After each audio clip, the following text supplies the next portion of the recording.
No, it was, you take it literally 1 week at a time, and it was exhilarating. You know, I walked onto the set and Stuart Craig had built this wonderful dark forest, which was spectacular and mad, and had this guy in a green suit and a big pole to play Grope, and I just loved it. And the one thing that shocked me was how long everything was taking to shoot, because I was used in television to shooting really quickly, and just turning everything around, Suavex lighting was very complex, and it would take like 2 hours to turn everything around. So I suddenly, the big shift for me was suddenly going, okay, I'm not going to shoot 4 minutes a day, I'm going to shoot a minute a day, or maybe even 30 seconds a day. So that was the hard thing, and that's a very different rhythm, you know, creatively. And I didn't ever imagine on that first day I would still be there 6 and a bit years later. That was like, it was about halfway through making Order of the Phoenix, I used to turn to my editor, Mark. I said, Mark, I know this sounds mad, but do you think we should just stay and do the rest? And he said, we better finish this one first. And unfortunately, after the first one, they said, look, would you like to stay?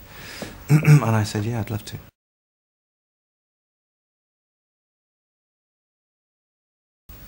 It's a really strange thing, because you would think it would be heartbreaking, but when I was working with Stuart Craig and we were looking at the model and we were working about which bits to break and which bits to blow up, we were like 2 9-year-old kids, because it's actually quite fun, and it's not a real world.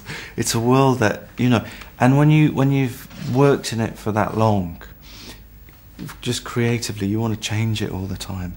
So it was actually kind of cool blowing it up, in a way, and I think even some of the actors, rather than coming in and going, oh my God, this is horrible, some of the actors just were bemused to begin with, but then thought, this is quite cool, you know. So it wasn't heartbreaking, it was actually quite fun.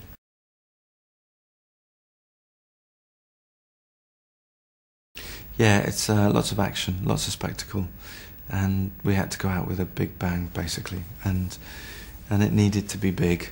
And I always wanted the screen to feel twice as wide as we could possibly make it. And the 3D, I think, really, the 3Ds really enhance that experience. I've done a 3D that's very deep, that creates added depth, or enhances the depth that we already have. And I think it makes the experience of watching the movie stronger.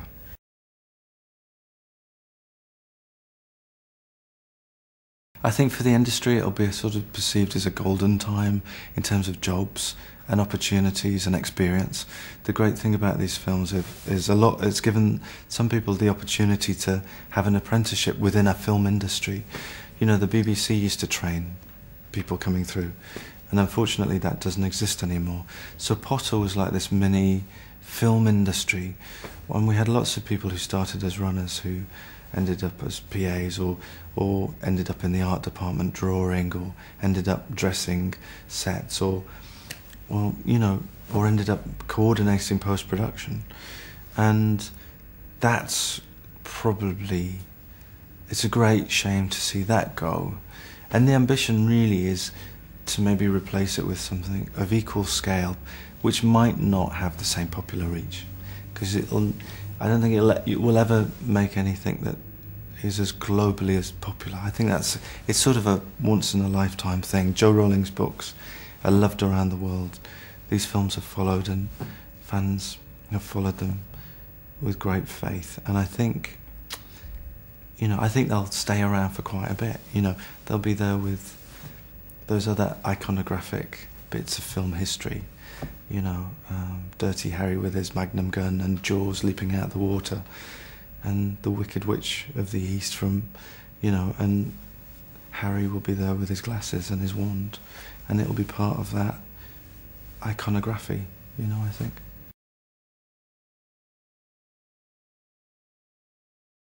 Totally. I'm actually choosing a really lean, mean script, which is something that costs a fraction of what Potter costs to make, and which I need to really move quick, and I need to get an edge back again, and it'll be good for me creatively to do that. Not a green screen in sight.